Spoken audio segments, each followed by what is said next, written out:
The title of the workshop is Decentralized Models for Collaboration Supporting Open Education Through Technology. The first point I want to make is open education, as John Dewey has told us a long time ago in his Democracy and Education 1916, he said, open education is not empty education. There is a huge, huge difference to be open in education rather than empty. Empty means anything goes. Open education is not empty education. All right? That's point number one. Point number two, whenever I see these decentralized models, those who are more or less my age may remember the famous Austrian author Ivan Illich. Yeah. Does it ring a bell, the name at all? It does. To know George, yes. For George it does. Ivan Illich wrote, the most famous book is called De-Schooling Society, not de-educating society. He was not against education, but he was against formal schooling that does not offer decentralized models. Yeah. And then, 4 years later, in 1972, he wrote a book entitled Tools for Conviviality. Tools for Conviviality. You know what the word conviviality means? Do we hear the word conviviality? Those of us who know Latin, or maybe even Italian, convivere, the English word conviviality is convivere, with living. He was concerned in 1972 very much about what some of our concerns are about blockchain, whether it is used for conviviality, to bring people together, to live well together. This was the argument of the minister this morning. So these are two very, very quick introductory thoughts. They're not an argument against the blockchain, not at all. I'm all for the blockchain. But those of us who critique us, we need to remind them, we're doing this because we believe in living well together. And secondly, decentralized, open is not empty. Yeah. Well, I'm actually coming from, I mean, there's also Lev and Wenger's situated cognition, of course, and we can go on like that, etc. I'm actually coming from a place very similar to where John sort of positioned himself right now, in the sense that what I'm looking for could be blockchain or could be something else. But it needs to be something that takes on board a phenomenon that is happening more and more often to our students, if you like, because we discussed their university education, tertiary education, somebody asked about primary education, we talk about schooling. But that's not where we are right now. In fact, that's a very long title. But it is the official title, if you like. The independent individual, incidental acquisition. That's what's happening. We all have mobile phones in our pockets. In fact, this is where we are right now. I think there's no doubt that that is a sign of the times. I see lots of people with phones in their hands right now. In fact, I could even take a photo of you and replace this with it, because I would get exactly the same thing. Oh, apologies from beforehand. I don't know if this is going to work. Like, a person who works with technology, I got the wrong converter from my iPhone. And this was created on Keynote. So this has now been converted to PowerPoint on a PC when it was created on a Mac. So I have no clue what the results are going to be. All right, I hope they actually work. I got the wrong converter. I usually work from my iPhone directly. But anyway, that's to give you an idea of the type of 21st century dilemmas we're all facing. It's got nothing to do with university schooling, with primary schooling, with secondary schooling. Our kids are immersed users of technology to the point where there is let's use the decentralization word, away from formalized learning. In fact, that has always been my argument in that sense.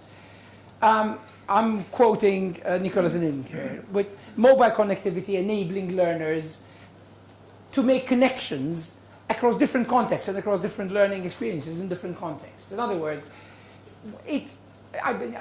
my interest in this grew from seeing my own children liking a rock group and immediately going to Wikipedia, running through it, understanding everything about them, getting to know everything they wanted to know, and be able to quote it chapter and verse. Whereas, you know, they're in a university class and basically half asleep as the lecturer goes on. We know that. And we know the difference. What is, there is an element of motivational, I don't know, push, if you like, within technologies, even though modern researchers, very, very new researchers, are actually indicating that some people, our kids especially, are pushing back to books, to actual tactile paper, etc., etc. But let's not go there, because that's not what this is about. What this is about is a phenomenon that actually exists at this point in time. Can I play you a tiny bit of a video from a television show, if it works? Let's hope it works, because this is where I might have the problem. Do I have sound?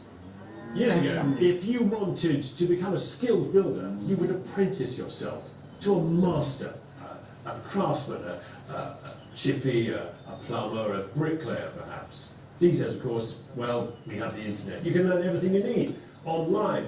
If you fancy, for example, converting an old cowshed into a home, then all you have to do is to switch on your laptop or pick up one of these and, well, I mean, within minutes you can become your own master craftsman. Apparently. It's Grand Designs, television, English television series. However, Ed does have ambitions for a beautiful super low energy home which he intends to build, learning every skill and trade from the internet. Say, laying concrete, I will Google laying concrete and watch video after video until I'm sure, or until I think I know how to lay concrete. Not think, sorry. Most of us turn to the internet for a few tips, but I would not have the nerve to rely on it to build a £500,000 house.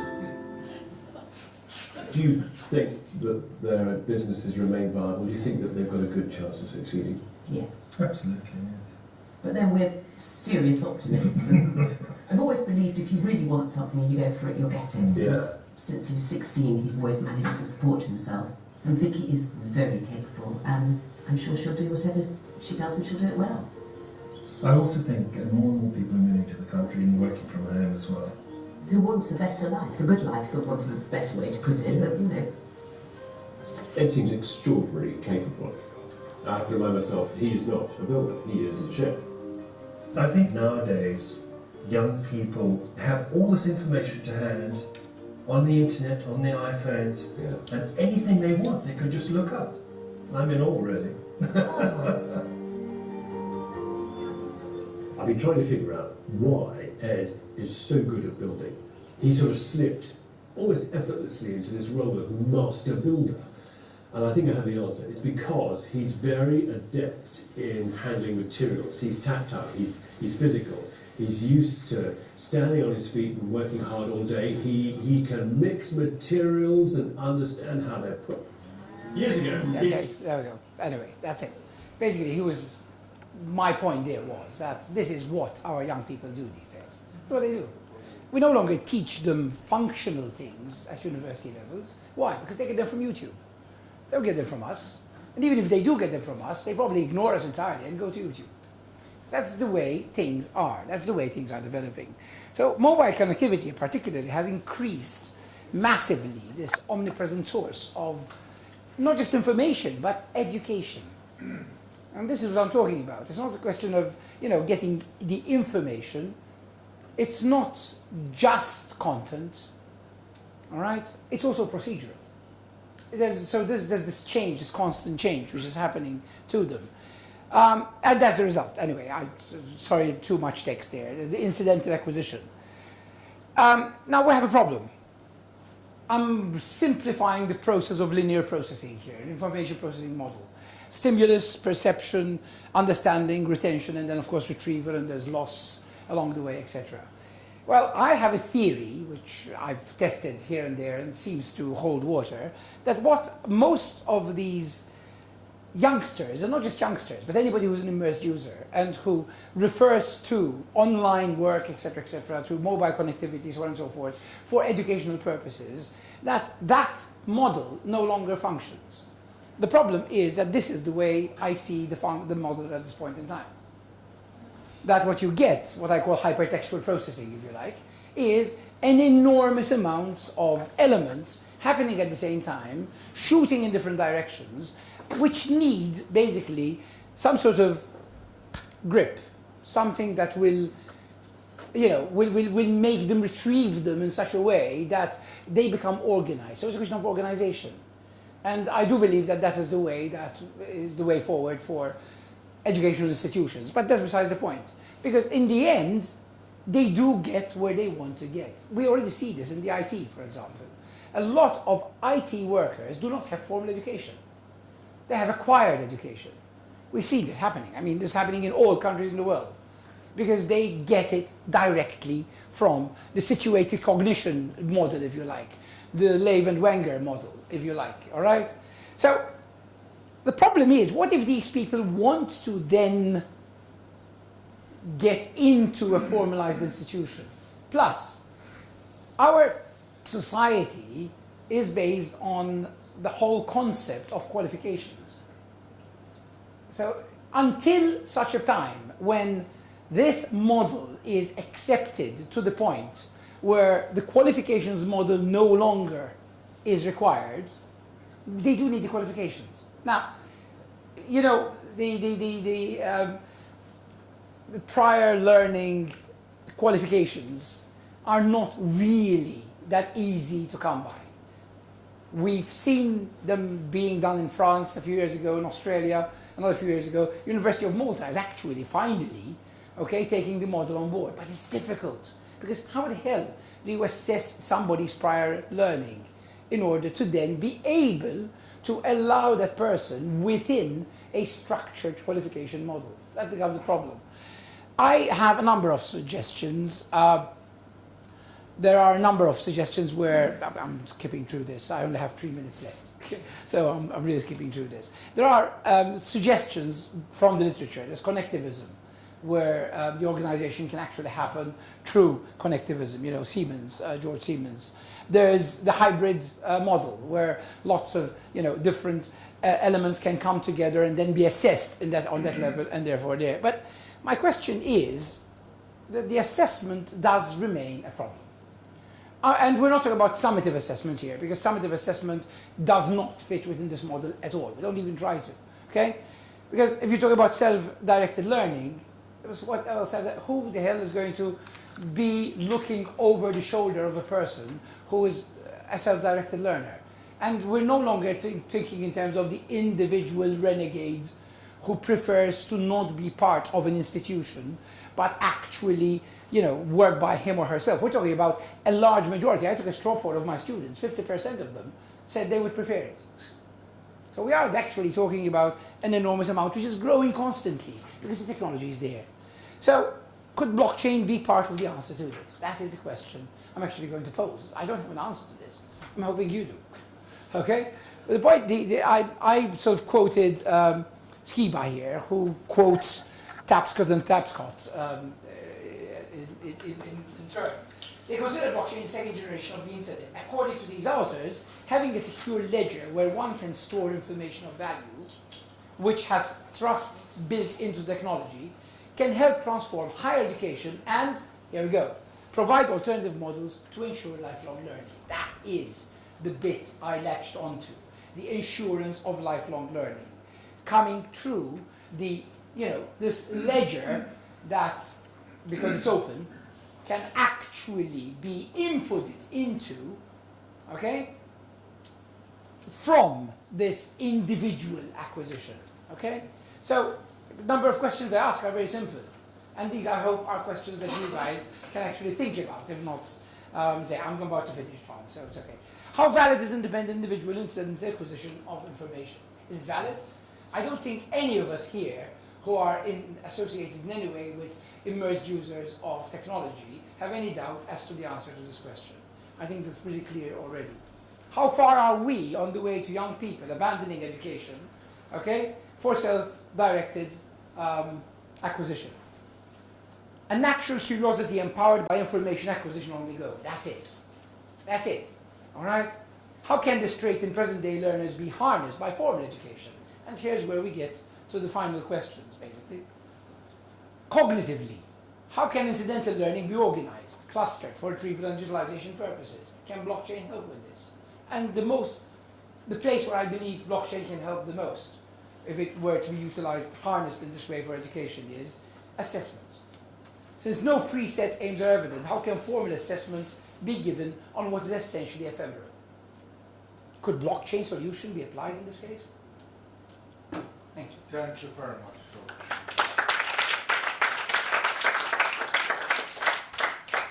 I'll give you 50 seconds in silence. If you want to write a question or a comment for George, I'll give you the time at the end, so quietly while Osku sets up. Thank you. I'll take his place. Oh, thank you so much. It's a question to ask. Oh, I apologize. I not only took that, I took the mic as well. There we go.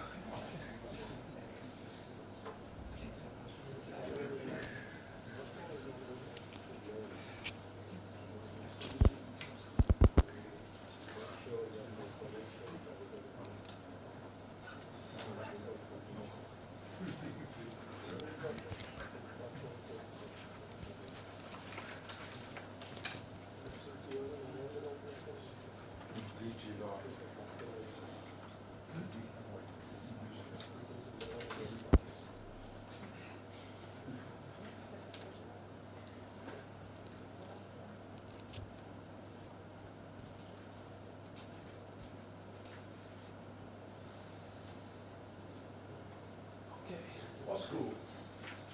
We're still setting up, sorry. Ilona, you have a presentation too. Okay, thank you. Thank you. It's nice to be here. And believe it or not, my background is in information systems science, and I still needed help with this, with these machines. But I think I'm going too far because I'm building communication theories at the moment. But on these computers and hardware, I'm gone too far. So my name is Osku Torro, and I'm a project researcher at Tampere University of Technology, and I'm doing my PhD about ICT-mediated interaction. So how this information technology affects to our communication processes, especially how social information like trust is being communicated via different media, and the blockchain is really, good solution for trust building. I think competence-based trust. And I'm here to briefly describe our micro-HC project, and I'm going to keep this short because I want to have a little discussion with you. Okay, here is some background of our project, and I'm pretty sure that many of us are quite familiar with these megatrends that are affecting our society at the moment. This education is getting more expensive, and job markets and careers are fragmented, and technology and world around us is changing at a rapid pace. IoT, big data, AI platforms, sharing economy, robotics, automatization, virtual reality and augmented reality, and so on. When skills are being highlighted, as we saw in earlier presentation, and when the cost of degrees is going up, there's some kind of inflation in that. And also there's a rise of this so-called non-accredited higher education, like MOOCs. And I'm pretty I think we are familiar with this graph also. There are quite a lot of these MOOCs at the moment. Over 9,000 courses available from 800 different universities, and there are more than 80 million students nowadays. This is great, I think, but there's also a problem. Because how individuals can communicate these different competencies gathered from MOOCs, how to measure, how to tokenize, and how to bundle actual learning outcomes. There's a little bit same kind of a problem with open batches, I think, because there are so many of these MOOCs and they are all customized, so they are being clustered into these different environments like cities and nations, and all of them have different solutions. And this is our traditional view of qualifications. There is this European qualification framework, and there's also a national framework of qualifications and different levels of certificates.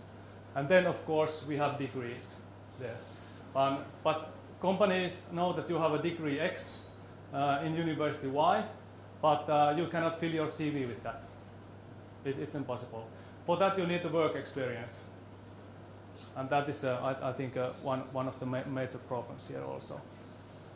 Because of this, a typical candidate spends 3 to 4 hours preparing and submitting one job application. And 72% of employees spend less than 15 minutes reviewing that application. And I've heard this story from this Finnish company that when this executive got a huge pile of job applications and he put 50% of them right away. He just didn't even look at them because he didn't want any unlucky individuals in their organization. And that is a reality at the moment. Yeah. That's a dark reality, I think. And this is we can manage with this, but I think this is quite ineffective way. There must be a better way to communicate skills and competencies than this. And the notification takes long also. When these applicants don't hear back, 85% doubt that the human being ever reviewed their application, and they are correct about it. Because nearly 40% of employees rely on technology that pre-screens and or pre-selects candidates based on the data they have submitted. And I think this percent will go up eventually. And in Fortune 500 companies, this percent is near 100, I think. And even those employees know that these algorithms may not be that reliable after all. Bologna process and European Union has improved technical quality of qualifications quite a lot. Recognition conventions, qualifications frameworks, diploma supplements, credit systems, and so on. But only at qualification degree and level. I think we need a system for micro-credentials, meaning that these short learning programs that would be modular, stackable, and scalable. And for this, we need metadata standard. And if we have a standardized this system, and if we combine this metadata standard with blockchain, I think it's really scalable and useful solution. Well, and we have this simple idea. We use these existing recognition tools that has been already being built within European Union, and use those in our solutions.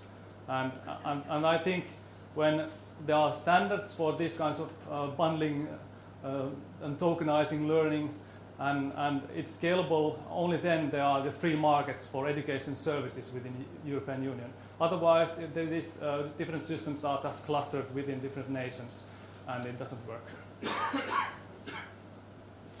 And here is our solution. And basically, this is this blockchain ecosystem for digital credentials. I think that first version of this is coming on next autumn. This is already being built. And there are 3 layers of blockchain. There's public blockchain layer that is visible for everyone, and consortium blockchain layer that consists chain for every specific token type, whether it's ECTS or ECDAT or even video hours or so. And then there's also identity layer, which contains all the identity information of individuals. And these individuals also control their own data. So the my data principle is also here. And there is a storage layer here, which is handled by traditional database solutions. And so the identity and the qualifications are not connected in this.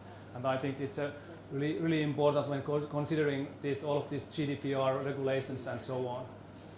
And because there is no connection with data and individuals, it's also possible to have some kind of big data mining.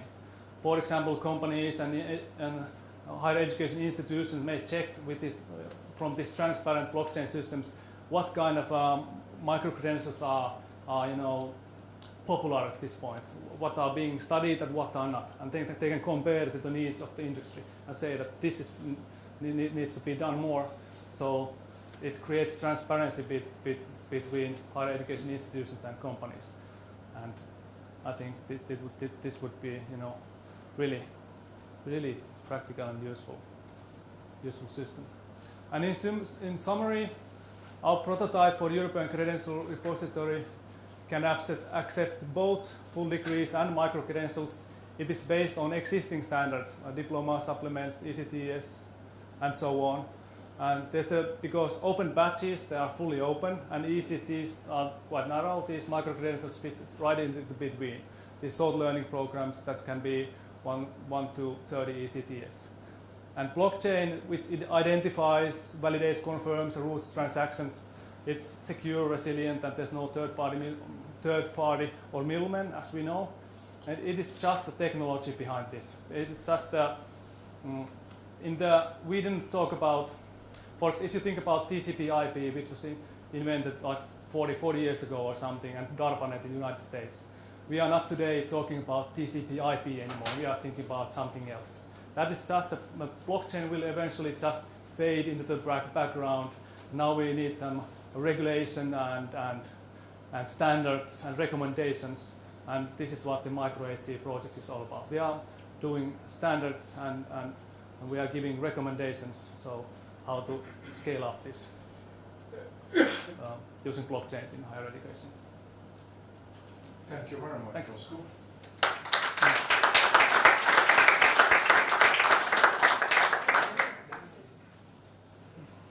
I'll give you a few moments to write whatever you need to write while Ilona says it.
I only know him by his nickname. He's from the same village as I am.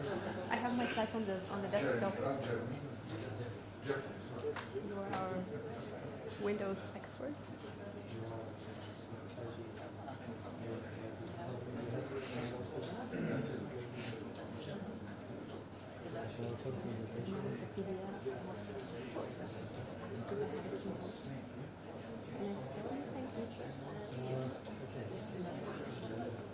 Something like a full.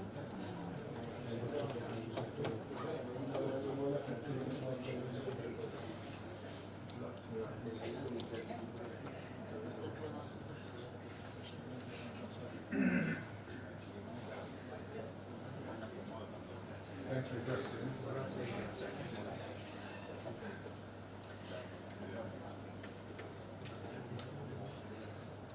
No, not the full view.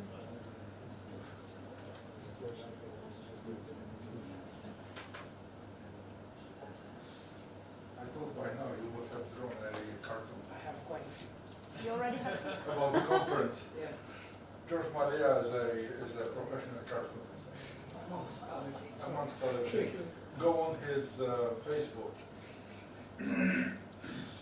But better be careful what I say. No, it's okay, no problem. And now I can use the presenter. Yes, you can. It doesn't show completely, huh?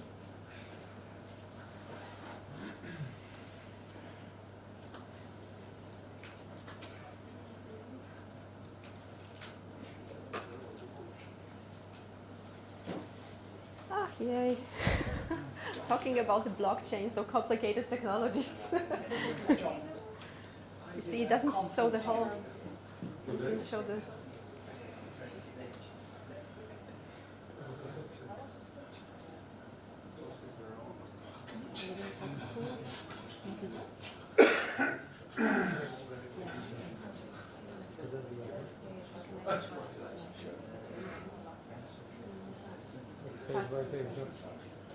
You see, it takes part of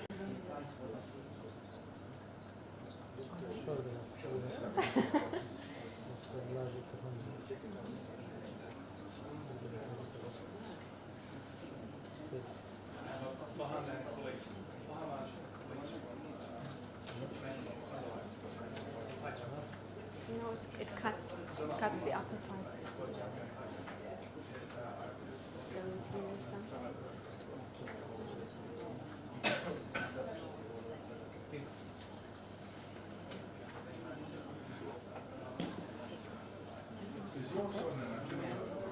No, it's a PDF. George, if you told me, because I have an It's a PDF. It's it, but it's one big PDF or is it not really? Because if you put it on full screen, then all you do is just move it over the slideshow. But I've been playing it. I think it's It's work. Excellent. Almost. Okay. All right. Thank you, Jeffrey. Ilona. Thank you. Okay, so we got this one figured out.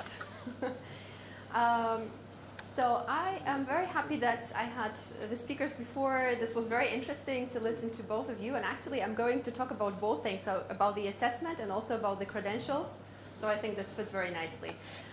So what I'm going to talk about are open badges. I have done a research project before. It was called Open Badge Network. And now I'm presenting another case. It's called Open Virtual Mobility, where we're using open badges to recognize virtual mobility skills. And so this is the context that I'm going to talk about. So in this project, the idea is because we have virtual mobility programs, but they are very close. So normally you would have an agreement between 2 institutions or 3 institutions, but this will only be for those institutions and also in a very traditional format. Normally you would have a course that can be taken online, for example, and there's really not much openness going on. So our approach in this new project is to sort of open the practices inside the virtual mobility and also to see what sort of skills people need to engage in open virtual mobility and what skills they actually get out of open virtual mobility in this sense. So in this project, we're working on the conceptual framework where we sort of had a look into the different forms of mobility. What is virtual mobility? What is open education? What is, for instance, distance education? How they all differ. So we have produced a virtual mobility matrix. And also we are working on the open credentials, the assessment, and a competency directory, which is a matching tool, basically, not a matching tool, but a tool that should enable the referencing of competencies inside open badges. So a lot of times we have this difficulty that we have, like you said, different badges, a lot of different badges. For example, we have, let's say, 10 badges recognizing intercultural skills. And the question then is, do those skills inside the badges refer to the same framework? How are they related? So we are working on the tool, which we already developed in the prototype in a project before, to sort of create more transparency, how the skills are related, and also how they are connected to competency frameworks. So we have come up, not that we have come up with this definition, but this is just a definition of virtual mobility, which is basically compared to physical mobility. The benefit of it is that students don't have to travel. Yeah, you don't have to travel if you are, for instance, a student that works, or you're a student that has children and so on. You do it all online, and that's a huge benefit of it all. But the bottom line is that you need an agreement between the organizations to have your skills, to have what you have learned recognized in the end.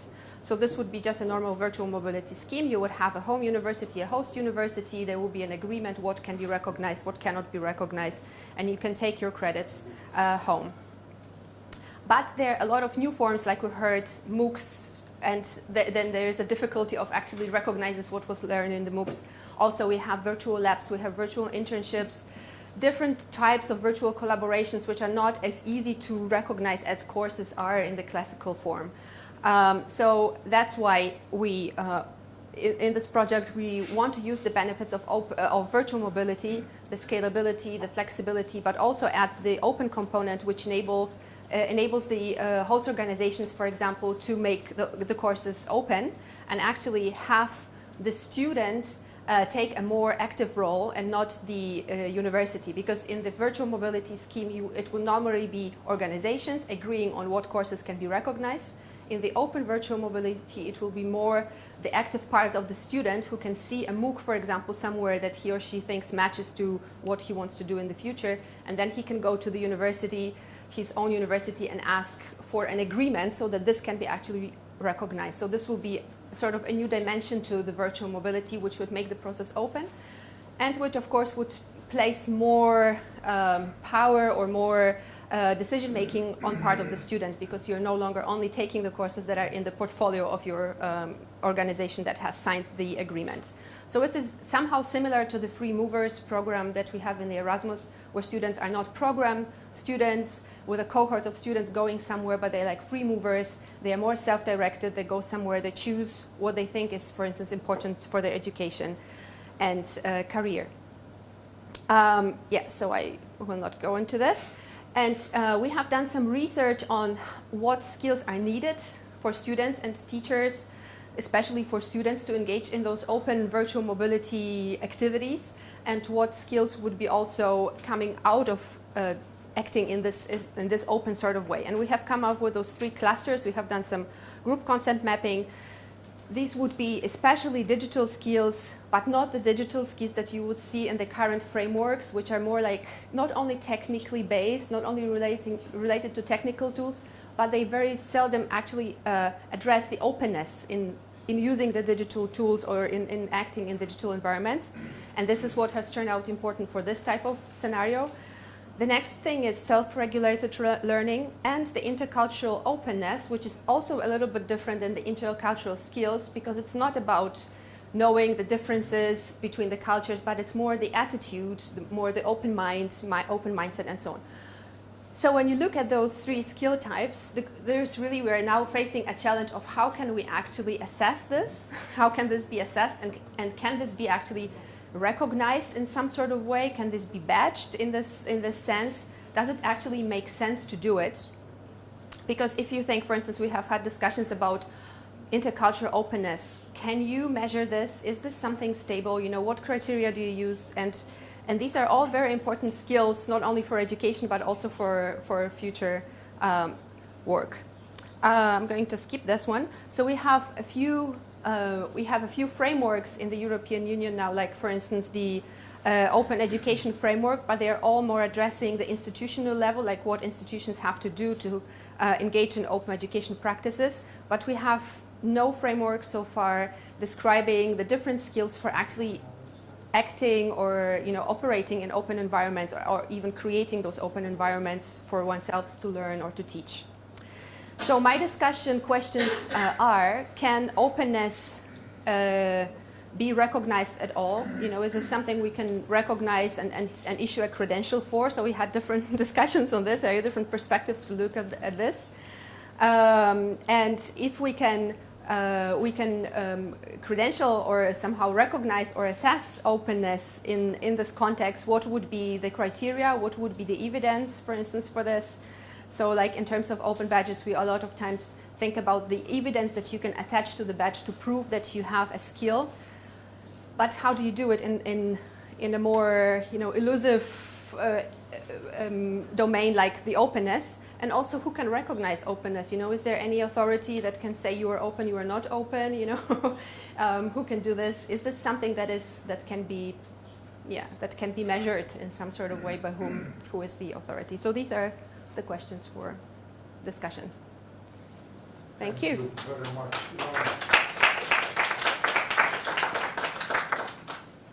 Ask the other 2 speakers now to also come here. One more. You need to get a chair.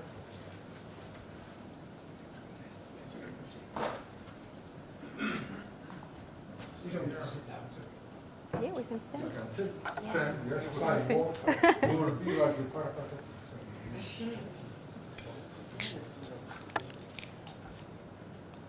Actually, for those who are like me and cannot sit still, I really prefer to, if I were a student in a class today, I would like to walk. We need a third class. Let's have some gin. But we need a third class. No, it's okay. No, the whole bottle. I don't think I should be drinking from the bottle. Okay. So, we can open up for questions or comments. So what I will do is, you raise your hands, I will take 3 or 4, and then I will ask people to respond. He's And it may presuming simply there be will a be 3 or comment. 4. He's presuming there will be 3 or 4. There will be 3 or 4. Excellent. I have some myself also, yes, madam? Dr. Mallia, this is for you. You seem to have moved from one extreme to another in your presentation, from a completely centralized schooling system to self-learning, decentralization. I mean, why can't we aim for a happy medium? Yes. I mean, and use blockchain as the Mr. This morning said, as a means or a tool to have a dual system rather than, you know, let's go here now because this is now old-fashioned. I mean, your views. That's right. Okay, good. It's a good question. It's maybe for all of them. Thank you. You see why I said? So you need to give them time to think.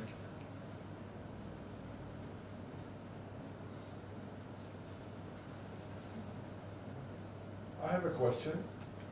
It seems I may get the impression, George, from your presentation that you seem to think that formative assessment does not fit in within a formal structure. Am I correct or Well, wrong? it fits within a formal structure. It does not fit within an informal structure, if nothing else. It does not fit within the structure of...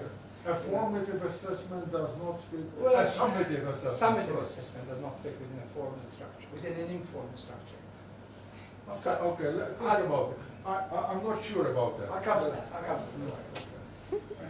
And for Ilona, I mean, your point about open-mindedness, for example, and I'm very happy as someone whose main field is philosophy, and then I applied philosophy to educational policy and leadership, that we're not simply talking about skills and competencies, but we're also talking about values, and we're also talking about dispositions or attitudes, right? Yeah. I mean, this is a very old problem from Plato. I mean, how are we going to calculate whether someone is a good person or whether someone is a happy person? You know, Aristotle told us you can only calculate whether someone was happy at the end of their life. So, I mean, but my question for you, is it really the case that something to be worthwhile, it has to be measurable? May there not be many things that are measurable but not worthwhile?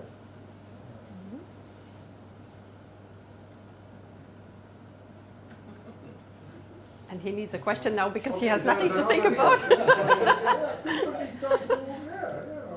It's the afternoon, we need time to digest and percolate. Time for the nap. No, your presentation links up to your presentation about the micro credentials, and we're working in projects, working directly with industries, what we call sector skills councils, on-the-job training, work-based training. And some of the things that are coming up is that certain firms are not interested in certifying. They're not interested in assessing if the employee is already there. I'm training them on the firm. Nonetheless, what happens, and this is just an open question for everybody here, is how do we empower citizens, though, that for that mobility later on, if I want to leave that firm, I'm not captured to their mercy, that I have a skill set that only they recognize. So how can blockchain facilitate that? But at the same time, there's a particular industry in Latin America that if you've worked, let's say, in America for 2 years, everybody in the industry knows that you have those skills because they recognize that rigorous training. But what happens to the other non-powerhouses that they've trained their employees and they want to have that mobility as an employee to another industry? How can we empower citizens? Fair enough. I will add another one, and then I'm going to ask 1, 2, 3, and then we need more time. It seems to me we are making the assumption that if you pass an exam or some form of assessment about skills, and you pass, because you passed, you have those skills. I question that as well, but that's another story, I suppose. But it is related. George, Ilona, and... Do I begin with your question? No, you can begin with whatever. You have 2 minutes each, and then I will go back. Okay, this has to be fast. By the way, I'm here because of the lights, not because I'm trying to be distinct from the other colleagues here. Your question, because it doesn't depend on us. You see, because you said, why can't we go there? It doesn't depend on us. It depends on society as it stands at the moment. It's not we who are saying, okay, kids, go and study by ourselves. You can be outside the institution. They're doing it. So it's a question of now, what do we do with that learning that they're actually getting? Yes, halfway measure would be brilliant, if that were at all possible. If, to take your question as well as part of it, okay? The problem is this, that certain parts of society, a large part of society, still works on credentials, still works on qualifications, still works on certification, okay? And that is the problem, in a sense. When we get to a point where everybody's doing what the kids are doing now, and then suddenly certification, this will never happen, but let's just say certification doesn't exist anymore, then of course skill sets that are proved on the job, if you like, situated cognition, I'm going back to that, okay, will be the order of the day, as they are in some companies that will then sort of qualify the people that work with them. But in the meantime, yes, we need to find a middle road, and that's why I'm thinking blockchain, with its open ledger system, in a sense, can actually contribute to that, because it can create an ongoing type of certification that can actually include the prior learning concept, if you know what I mean. That is the argument, that's the point that I'm trying to make. But we can't really say, no, it would be wonderful if we could actually just determine the midway, but it's not our job to do that. It's actually, these people are doing this. So what do? Do we ignore them? Do we say lost generation? No, of course, this is the beginning of the rest of the generations. So we can't do that, this is the way forward. 2 minutes? Sorry. Yes, let me get to Osku and to Ilona, and then we can have a second round. Yes. Okay, so I had a question from you about if You can things answer that... any. Okay. So actually I don't have an answer, but just a reflection on your question, because on one hand, like, we're trying to make things efficient and measurable by all these big data approaches that we have. And as we know, for employers, it is more and more important not that you have the skills that you get at school in the traditional way, but that, for example, you can work in diverse teams and you can be an open-minded person. So of course there is this tendency to, in some sort of way, make those things also recognizable and verifiable by employers, because all the credentials actually work as some sort of predictors of future work performance. So there is a need somehow for this, but there's also a lot of ethical and also yeah, it's really a question of if it's like you said, if it's meaningful. I don't have an answer to this, but there is a need for this to get this somehow recognized. So one approach could be to somehow link those different open-mindedness aspects to the different skill sets, which we know skills can be somehow measured. And so that's why, for example, our result is digital skills, but with an open mindset. So you have this combination of an attitude with a skill, and that's maybe some sort of approach when you can make things measurable. Okay. I'd like to contribute to the question that relates to formal and non-formal educations, learning. And I like to talk in metaphors. I think we need that osmosis of information. Yeah, we need the static formal structure for higher education institution, and we need this formal and non-formal structure that is constantly being updated organically, like there's a cell and there's a blood veins and there's the osmosis of information.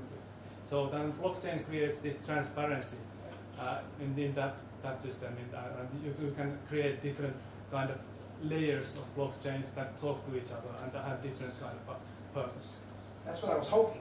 Yes. Would be possible, in actual fact. This is making me now think of something else. I have another question there, actually.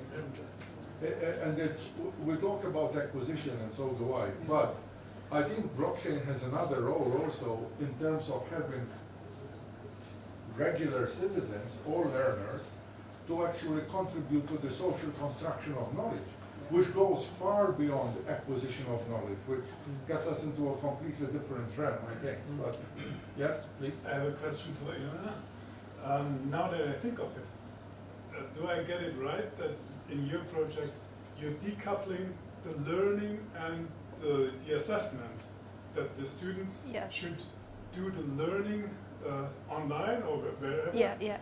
But your university would do the assessment of it. For example, yeah. So that's one scenario that we have. Yeah. Yeah, Okay. exactly. Which is quite a novel approach.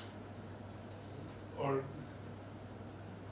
Not really. That's what you're used to. Normally you would have a course and then you would assess things. You would not assess the skills of people from outside. That's not how normally higher education works. so students are using open educational resources or anything else? Maybe No. different ones? No, that would be a different scenario because in this virtual mobility there has to be an agreement between the organizations. So if you only use open education resources according to our matrix, it is just your own self-driven open education, but then you have the problem of actually getting things recognized somewhere. So that's a different thing you're talking about, I think. So I still don't get it. Okay. So students are Let's try again. That's okay. taking a virtual course at a partner university or somewhere else. Yeah. At their own initiative. But at their own initiative. Yeah. But the assessment is not done there, but at your university. Is that correct? No, that doesn't have to be the case. We're actually, because I didn't say this, so in this project we are going to create a platform where it will be possible to test your skills, and it's still an open question who is going to be the stakeholder actually providing the assessment. So it's not, I don't have a solution for this yet. We're in the process of figuring this out, so it's not, there's no solution yet, so I didn't say anything about And of course, answering to your question, how do you assess openness and the new skills that are needed in the workplace?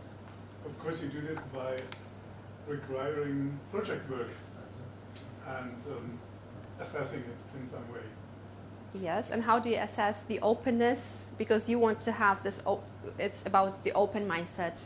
So you can produce a project report, for example, as an evidence, and there is still a question. This is not something also that is easily machine readable somehow or accessible, right? Because you need another human being who can look at it and say, is there a degree of openness? It's not only about project management, it's also about, doing it in... Your question, John, about the moral side, the Of ethical course. side. Yes. It's very difficult to calculate those by machine. Yes, exactly, yeah. There is another question there, but this gets us into a double bind, which is very difficult, because you may be very skilled, and the test tells you that you got 100%, Exactly. And you but still... you may never have the attitude to actually apply those skills. Yeah. And for example, I hear in different places, wherever, for example, I'm not picking on, but engineering is very common in my context, where they say, those engineers who are coming from Ryerson are better than the engineers coming from University of Toronto because they have a longer practical part, and not only do they know, but they know how to do it. So we're back into... It's the same with intercultural skills. You can take a test, you know everything about the countries, but you still cannot... This is the motivational aspect, of course. Yeah. And the point is, the point with self-induced learning, if you like, is that the motivation is intrinsic. Whereas working for a job is extrinsic. And we know the distinction between intrinsic and extrinsic motivation. And of course, the intrinsic, it's sort of part of the whole point of self-acquired learning, that motivation is intrinsic. So you know it's there. Yes. Unless, George, unless you do the work out of love. Then it becomes intrinsic. Obviously. In academia, for example. This is a good conversation. Well, at least I'm having fun. Now, you have a question? Yes, but maybe... No, let's take two questions. There she was before, sorry, go ahead. If there are the two institutions and they have an agreement, would the course be over and above the core course content? Because it would be selected on the initiative of the student. Right. So would it be part of the course, or would it be something over and above the course content? So I think it really depends on the student and how the student is seeking this open education in relation to what he's studying or she's studying. Yeah, if it's going to be something extra like an elective course, or is it actually part of the core curriculum that he's trying to fill through an open offering that is somewhere. Because I'm seeing this as an opportunity for those learners who maybe are nervous in the classroom, for example, not fit in the traditional class. Or what to have an intercultural experience. Or elective, but let us not forget that elective is also required. It's also required, exactly, exactly. Can I just point something out?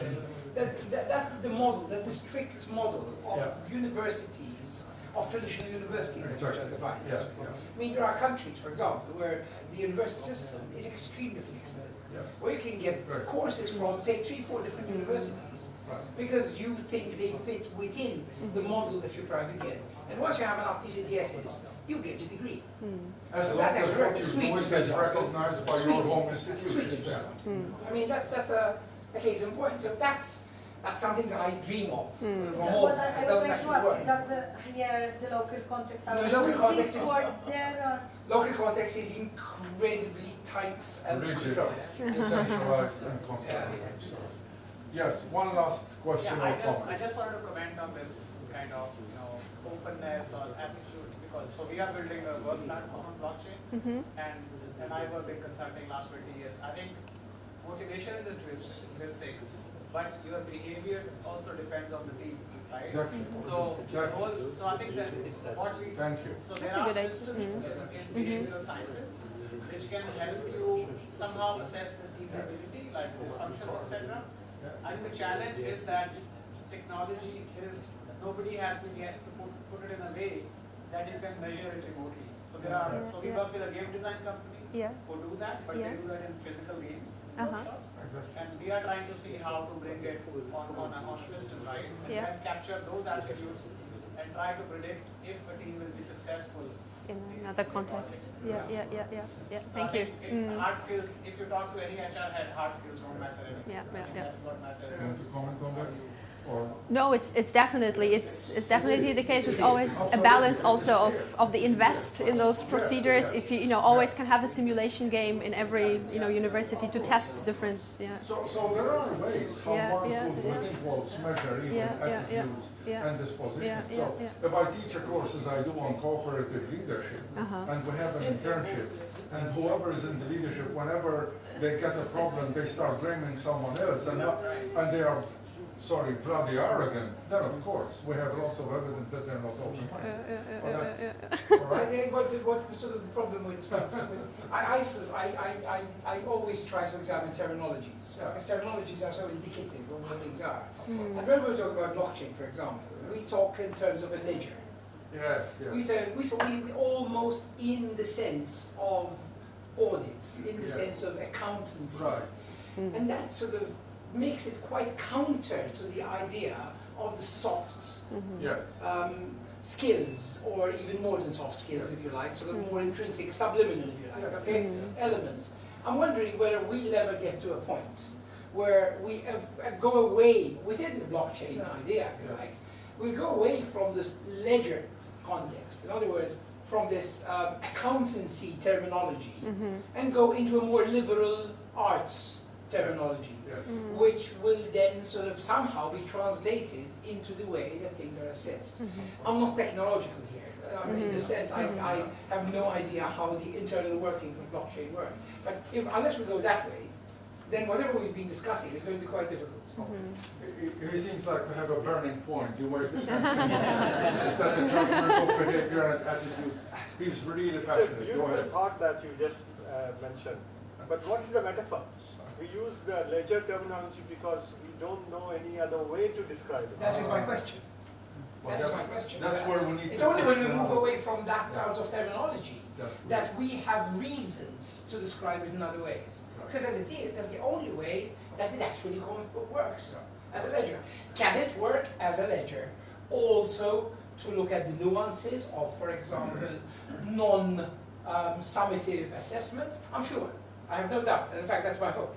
All right? But not for the other elements of motivation, of attitude, of mood, which is extreme values, and all those elements. But then again, who knows? Because the technology is obviously there. It's a question.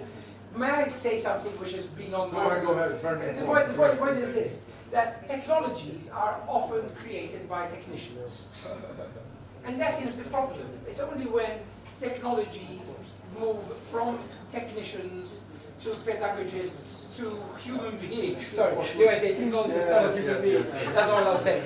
I think you know what I mean. That we can actually potentially go there. Opinion. I'm hoping, of course, because that's what I would like to see. That's what I would like to see. So, before I conclude, I want to share with you one example of prior learning, because this is also connected with Decentralised. I teach at the University of Toronto, but some 15 years ago, I was asked by another local university in Toronto, York University, which I find extremely progressive in a positive sense, university. And they asked me, among 2 other people, to adjudicate a case of someone who was 72 years old and does not have a first degree, but he applied to do a master's in journalism, right? And he produced a dossier which included 150 newspaper opinion articles, very nice essays that he wrote. And we were asked, 3 of us as externals, to adjudicate whether this is equivalent to a first degree. And the 3 of us concluded that it is indeed a first degree, if not more. So there are ways how to do this, but of course, that involve 3 adjudicators that were human and not Exactly.